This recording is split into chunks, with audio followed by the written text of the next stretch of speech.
Indian automobile మార్కెట్లో Hyundai, Maruti Suzuki and Honda లాంటి విదేశీ కంపెనీలు ఎలా అయితే టాప్ పొజిషన్లో ఉన్నాయో అలాగే మన భారతదేశానికి సంబంధించిన కంపెనీలు కూడా విదేశీ మార్కెట్స్లో నెంబర్ 1 పొజిషన్లో ఉండాలని ప్రతి భారతీయుడు కోరుకుంటాడు. అండ్ అది సాధించడానికి మన ఇండియన్ కంపెనీలు చాలా ట్రై చేస్తున్నాయి. అండ్ అందులో ఒక కంపెనీ దాన్ని ఆల్రెడీ సాధించింది కూడా. అదే Mahindra tractors. America, China and Australia లాంటి డెవలప్డ్ కంట్రీస్లో ఉన్న ఆటోమొబైల్ కంపెనీస్ని కూడా దాటుకుని ఒక ఇండియన్ కంపెనీ అయిన మహీంద్రా ప్రపంచంలోనే అతిపెద్ద ట్రాక్టర్ మ్యానుఫ్యాక్చరింగ్ కంపెనీగా నెంబర్ 1 పొజిషన్లో నిలబడింది. అయితే ఇక్కడ పాయింట్ ఏంటంటే మహీంద్రా కంపెనీ ఈ ట్రాక్టర్స్ని డిజైన్ చేయడం దగ్గర నుండి వాటిని తయారు చేసి మార్కెటింగ్ చేయడం వరకు ప్రతిదీ విదేశీ కంపెనీల నుండి నేర్చుకుని ఈరోజు అదే విదేశీ కంపెనీలని దాటేసే స్థాయికి ఎదిగింది. Maruti Suzuki, Hyundai and Yamaha లాంటి కంపెనీలు ఎక్కడి నుండో వచ్చి మన ఇండియన్ మార్కెట్స్ని రూల్ చేస్తుంటే ఒక ఇండియన్ కంపెనీ అయిన మహీంద్రా విదేశీ మార్కెట్స్లో ఉన్న ట్రాక్టర్ బిజినెస్ని ఎలా డామినేట్ చేసింది అండ్ అలా చేయడానికి ఆ కంపెనీ యూజ్ చేసిన బిజినెస్ అండ్ మార్కెటింగ్ స్ట్రాటజీస్ ఏంటో నేను ఈ వీడియోలో చెప్పబోతున్నాను. Hello everyone, welcome to today's video and this is your friend Surya. 1945లో KC Mahindra, JC Mahindra and MG Mohammed అనే 3 వ్యక్తులు కలిసి మహీంద్రా అండ్ మొహమ్మద్ అనే పేరుతో ఒక స్టీల్ ట్రేడింగ్ కంపెనీని పంజాబ్లో ఉన్న లుధియానా అనే ప్లేస్లో స్టార్ట్ చేశారు. కానీ 1947లో ఇండియా, పాకిస్తాన్ రెండుగా విడిపోయిన తర్వాత ఎంజీ మొహమ్మద్కి పాకిస్తాన్ గవర్నమెంట్లో క్యాబినెట్ మినిస్టర్ అయ్యే అవకాశం రావడంతో ఆయన ఈ కంపెనీ నుండి రిజైన్ చేసి వెళ్ళిపోయారు. సో మహీంద్రా బ్రదర్స్ ఇద్దరు కలిసి 1948లో మహీంద్రా అండ్ మొహమ్మద్ అనే కంపెనీని మహీంద్రా అండ్ మహీంద్రాగా మార్చారు. అయితే ఫ్యూచర్లో ఆటోమొబైల్ బిజినెస్ బాగా గ్రో అవుతుందని బలంగా నమ్మిన ఈ ఇద్దరు అన్నదమ్ములు కలిసి ఇండియాలో ఆటోమొబైల్ బిజినెస్ స్టార్ట్ చేయాలనుకున్నారు. కానీ ఇండియాకి స్వతంత్రం వచ్చిన తర్వాత మన దేశం సోషలిస్టిక్ విధానాలని ఎక్కువగా ఫాలో అయింది. అంటే ఏ కంపెనీ అయినా ఒక బిజినెస్ స్టార్ట్ చేయాలనుకుంటే దానికి గవర్నమెంట్ నుండి లైసెన్స్ తీసుకోవాలి. సో ఫైనల్గా మహీంద్రా కంపెనీ ఆటోమొబైల్ బిజినెస్ చేయడానికి ఇండియన్ గవర్నమెంట్ నుండి లైసెన్స్ తీసుకున్నారు. అయితే ఇక్కడ వచ్చిన ప్రాబ్లం ఏంటంటే వీళ్ళకి ఆటోమొబైల్స్ని డిజైన్ చేయడంలో కానీ తయారు చేయడంలో కానీ ఎలాంటి ఎక్స్పీరియన్స్ లేదు. సో 1948లో అమెరికాకి చెందిన విల్లీస్ ఓవర్లాండ్ మోటార్స్ అనే ఒక కంపెనీతో పార్ట్నర్షిప్ డీల్ చేసుకుని మహీంద్రా కంపెనీ ఇండియాలో జీప్స్ తయారు చేయడం ద్వారా ఫస్ట్ టైం ఆటోమొబైల్ బిజినెస్లోకి అడుగుపెట్టింది. అండ్ ఆ తర్వాత జీప్ బిజినెస్లో వస్తున్న గ్రోత్ చూసి ఈ కంపెనీ 1962లో వాళ్ళ ఆటోమొబైల్ బిజినెస్ని ట్రాక్టర్స్కి కూడా ఎక్స్పాండ్ చేయాలనుకుంది. మళ్ళీ ఆ బిజినెస్లో వాళ్ళకి ఎలాంటి ఎక్స్పీరియన్స్ లేకపోవడం వల్ల అమెరికాకి చెందిన ఇంటర్నేషనల్ హార్వెస్టర్స్ అనే ఒక ట్రాక్టర్స్ మ్యానుఫ్యాక్చరింగ్ కంపెనీతో 1963లో ఒక జాయింట్ వెంచర్ డీల్ చేసుకుని ఫైనల్గా మహీంద్రా కంపెనీ ఇండియాస్ ఫస్ట్ ట్రాక్టర్ని తయారు చేసింది. అదే మహీంద్రా B275. అలా కొన్ని సంవత్సరాల పాటు ఈ అమెరికన్ కంపెనీతో కలిసి ట్రాక్టర్స్ని తయారు చేసిన తర్వాత మహీంద్రా కంపెనీ స్లోగా వాళ్ళ నుండి ట్రాక్టర్స్ని ఎలా డిజైన్ చేయాలి అండ్ వాటిని తక్కువ ధరలో ఎలా తయారు చేయాలో కంప్లీట్గా నేర్చుకుంది. సో ఫైనల్గా 1982లో ఈ అమెరికన్ కంపెనీ సహాయం లేకుండా మహీంద్రా కంపెనీయే సొంతంగా ట్రాక్టర్ని తయారు చేయడం స్టార్ట్ చేసింది. అయితే ఇక్కడ మీరు గమనించాల్సిన విషయం ఏంటంటే మహీంద్రా ఒక ఇండియన్ కంపెనీ అవ్వడం వల్ల మన దేశంలో ఉండే వ్యవసాయ భూములు ఎలా ఉంటాయి, వాటిని దున్నాలంటే ట్రాక్టర్కి ఎంత పవర్ ఉండాలి అండ్ ఆ ట్రాక్టర్స్కి ఎంత ధర పెడితే రైతులు కొంటారో కూడా మహీంద్రా కంపెనీకి చాలా బాగా తెలుసు. సో ఈ నాలెడ్జ్ అండ్ ఎక్స్పీరియన్స్ని యూజ్ చేసి మహీంద్రా కంపెనీ మంచి క్వాలిటీ ట్రాక్టర్స్ని అందుబాటు ధరలో తయారు చేసి 1990s టైంకి ఇండియాలోనే one of the largest tractor కంపెనీగా ఎదిగిపోయింది. అయితే ఇక్కడ పాయింట్ ఏంటంటే ఏ కంపెనీ అయినా వాళ్ళ సొంత దేశంలో సక్సెస్ సాధించిన తర్వాత ఇంటర్నేషనల్గా వాళ్ళ బిజినెస్ని ఎక్స్పాండ్ చేయాలనుకుంటారు. కానీ మహీంద్రా కంపెనీ ఒకవైపు ఇండియాలో వాళ్ళ బిజినెస్ని ఎక్స్పాండ్ చేస్తూనే మరోవైపు విదేశాల్లో కూడా వాళ్ళ బిజినెస్ని స్టార్ట్ చేసింది. ఎలా అంటే ఇండియాలో మహీంద్రా కంపెనీ ట్రాక్టర్ బిజినెస్లో చాలా వేగంగా ఎదుగుతున్న టైంలో మరొక 2 కంపెనీలు కూడా ఈ బిజినెస్లో పోటీ పడుతున్నాయి. అవే Gujarat tractors and Punjab tractors. So Mahindra company ఇండియాలో వాళ్ళ బిజినెస్ని కంప్లీట్గా ఎక్స్పాండ్ చేయడానికి 1999లో గుజరాత్ గవర్నమెంట్కి చెందిన గుజరాత్ ట్రాక్టర్స్ అనే కంపెనీలో మెజారిటీ వాటాని కొనేసి ఆ కంపెనీ పేరుని కూడా గుజరాత్ ట్రాక్టర్స్ నుండి గ్రోమాక్స్ అగ్రి ఎక్విప్మెంట్స్గా మార్చేసింది. Shaktimaan and track star brand name మీద తయారయ్యే ట్రాక్టర్స్ కూడా ఈ గ్రోమాక్స్ కంపెనీవే. అండ్ దీనితో పాటు 2007లో పంజాబ్ గవర్నమెంట్ కంపెనీ అయిన పంజాబ్ ట్రాక్టర్స్ కంపెనీలో కూడా మెజారిటీ వాటాని మహీంద్రా కంపెనీ కొనేసి ఈ కంపెనీ బ్రాండ్ నేమ్ని స్వరాజ్ ట్రాక్టర్స్గా మార్చేసింది. అంటే మీకు ఆల్రెడీ అర్థమయ్యే ఉంటుంది Shaktimaan, track star, Swaraj and Mahindra ఈ ట్రాక్టర్స్ తయారు చేసే బ్రాండ్స్ అన్నీ కూడా మహీంద్రా కంపెనీవే.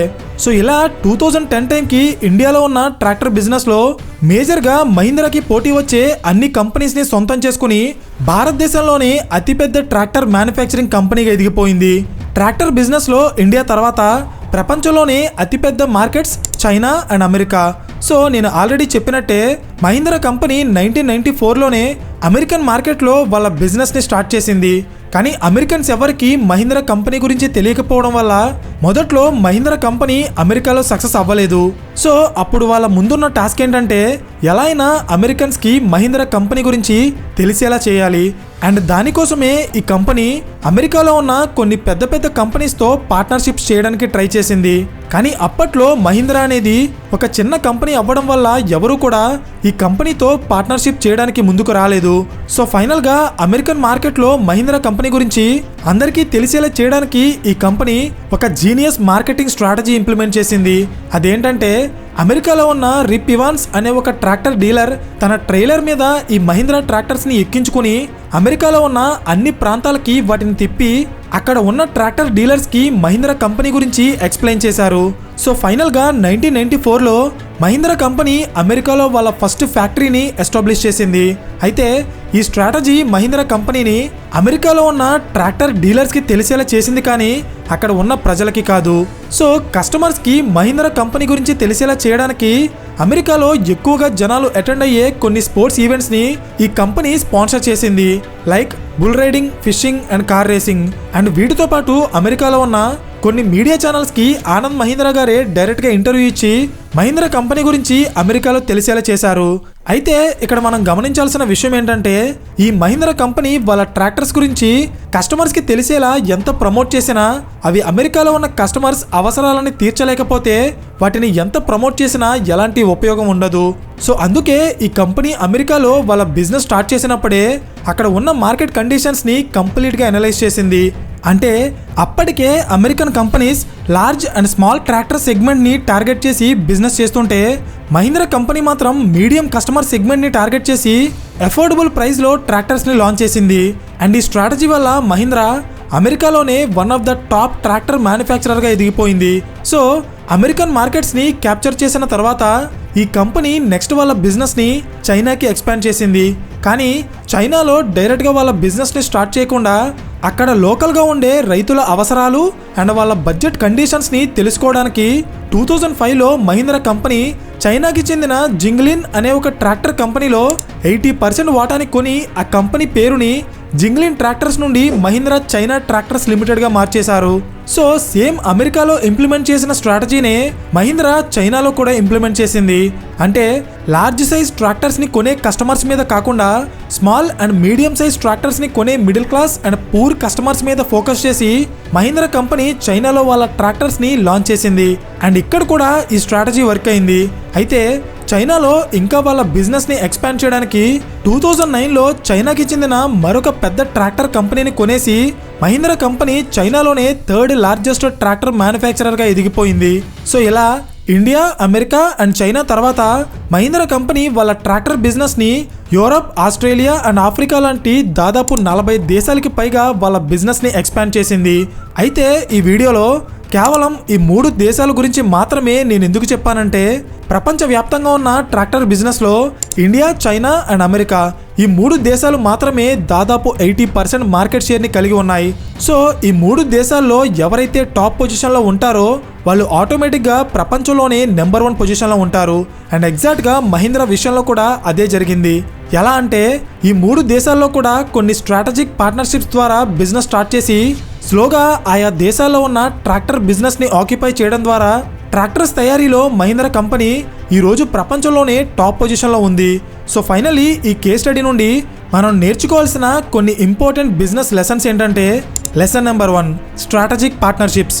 ఏ కంపెనీ అయినా ఒక కొత్త దేశంలో వాళ్ళ బిజినెస్ స్టార్ట్ చేయాలనుకున్నప్పుడు డైరెక్ట్గా అక్కడ వాళ్ళ బిజినెస్ని స్టార్ట్ చేయకుండా ఆల్రెడీ లోకల్గా బిజినెస్ చేస్తున్న కంపెనీస్తో strategic partnerships and joint ventures చేయడం ద్వారా ఒకవైపు అక్కడ లోకల్ కస్టమర్స్ యొక్క అవసరాలు తెలుస్తాయి, మరోవైపు మన పార్ట్నర్ కంపెనీ నుండి కొత్త కొత్త టెక్నాలజీస్ కూడా మనం నేర్చుకోవచ్చు. అండ్ ఈ స్ట్రాటజీని పర్ఫెక్ట్గా యూజ్ చేయడం వల్లే అసలు ట్రాక్టర్స్ తయారీలో ఎలాంటి ఎక్స్పీరియన్స్ లేని మహీంద్రా కంపెనీ విదేశాల నుండి అన్నీ నేర్చుకొని ఈరోజు వరల్డ్లోనే టాప్ పొజిషన్లో ఉంది. Lesson number 2, targeting right set of customers. ఏ సెక్టార్లో అయినా ఒక బిజినెస్ సక్సెస్ అవ్వాలంటే ఫస్ట్ ఆఫ్ ఆల్ వాళ్ళు ఏ కేటగిరీ ఆఫ్ కస్టమర్స్ని టార్గెట్ చేసి వాళ్ళ ప్రొడక్ట్ని తయారు చేశారో వాళ్ళకి బాగా తెలియాలి. బికాస్ మన కస్టమర్ ఎవరో మనకి తెలిసినప్పుడే వాళ్ళకి అర్థమయ్యేలా ప్రొడక్ట్కి మార్కెటింగ్ చేసి వాళ్ళు కొనేలా చేయొచ్చు. దీనికి ఒక ఎగ్జాంపుల్ చెప్తా చూడండి. అమెరికాలో ఉన్న మిడిల్ క్లాస్ కస్టమర్స్ని టార్గెట్ చేసి మహీంద్రా కంపెనీ వాళ్ళ ట్రాక్టర్స్ని లాంచ్ చేసింది. సో కస్టమర్స్ వాళ్ళ ట్రాక్టర్స్ని కొనేలా చేయడానికి మహీంద్రా 7 years వారంటీతో పాటు కస్టమర్స్కి 0% ఇంట్రెస్ట్కి లోన్స్ ప్రొవైడ్ చేయడానికి మహీంద్రా గ్రూప్ మహీంద్రా ఫైనాన్స్ అనే పేరుతో ఒక కొత్త కంపెనీనే ఓపెన్ చేసింది. అంటే మీరే అర్థం చేసుకోండి, మన కస్టమర్స్ ఎవరో క్లియర్గా తెలిసినప్పుడు వాళ్ళకి ఉండే ప్రతి అవసరాన్ని మనం బిజినెస్గా ఎలా మార్చుకోవచ్చో. అండ్ ఇదే స్ట్రాటజీని ఫాలో అయ్యి మహీంద్రా కంపెనీ అమెరికాలో 10 ఫ్యాక్టరీస్ ఓపెన్ చేసి దాదాపు 800కి పైగా డీలర్షిప్స్ ఇచ్చింది. Lesson number 3, rapid expansion. అంటే బిజినెస్లో ఒక చోట వస్తున్న లాభాలని రిస్క్ తీసుకుని ఇంకొక చోట పెట్టుబడులుగా పెడుతూ అక్కడ ఉన్న మార్కెట్ కండిషన్స్ని అర్థం చేసుకుని మన ప్రొడక్ట్లో మార్పులు చేస్తూ దాన్ని డెవలప్ చేస్తూ వెళ్ళాలి. ఈ ప్రాసెస్ ఎప్పుడైతే కంటిన్యూ అవుతూ వెళ్తుందో ఒక పాయింట్ ఆఫ్ టైంలో ఆ కంపెనీ ఒక మల్టీనేషనల్ కంపెనీగా మారిపోతుంది, లైక్ మహీంద్రా. అర్థమైందా? సో ఫైనల్లీ 1940sలో ఆటోమొబైల్ బిజినెస్ చేయాలనే ఒక ఆలోచన తప్ప ఎలాంటి ఎక్స్పీరియన్స్ కానీ నాలెడ్జ్ కానీ లేకుండా స్టార్ట్ అయిన ఈ మహీంద్రా కంపెనీ ప్రపంచంలో ఉన్న ఎన్నో కంపెనీస్తో పార్ట్నర్షిప్ చేయడం ద్వారా ఆటోమొబైల్ ఇండస్ట్రీ గురించి నేర్చుకుని ఈరోజు అదే కంపెనీలతో పోటీ పడే స్థాయికి ఎదగడం అనేది ఖచ్చితంగా ప్రతి భారతీయుడు గర్వించాల్సిన విషయం. అండ్ ఈ జర్నీలో ఆనంద్ మహీంద్రా గారి కంట్రిబ్యూషన్ కూడా చాలానే ఉంది. వీలైతే ఫ్యూచర్లో మహీంద్రా అండ్ మహీంద్రా కంపెనీ గురించి ఒక డీటెయిల్డ్ కేస్ స్టడీ చేస్తాను. అందులో అసలు ఆనంద్ మహీంద్రా గారు మహీంద్రా గ్రూప్కి చేసిన కంట్రిబ్యూషన్ గురించి పూర్తిగా తెలుసుకుందాం. అండ్ ఈ కేసు మీద మీలో ఎంతమందికి ఇంట్రెస్ట్ ఉందో కింద కామెంట్ చేయడం మర్చిపోకండి. అండ్ ఈ వీడియో మీకు ఇన్ఫర్మేటివ్గా అనిపిస్తే లైక్ చేసి ఇలాంటి మరిన్ని క్వాలిటీ కేస్ స్టడీస్ కోసం ఛానల్ని సబ్స్క్రైబ్ చేయండి. పక్కనే ఉన్న గంట సింబల్ ఆన్ చేస్తే మేము వీడియో అప్లోడ్ చేసిన వెంటనే మీకు ఇమీడియట్ నోటిఫికేషన్ వస్తుంది. So thank you for watching and I will see you in the next video. Till then this is your friend Surya signing of.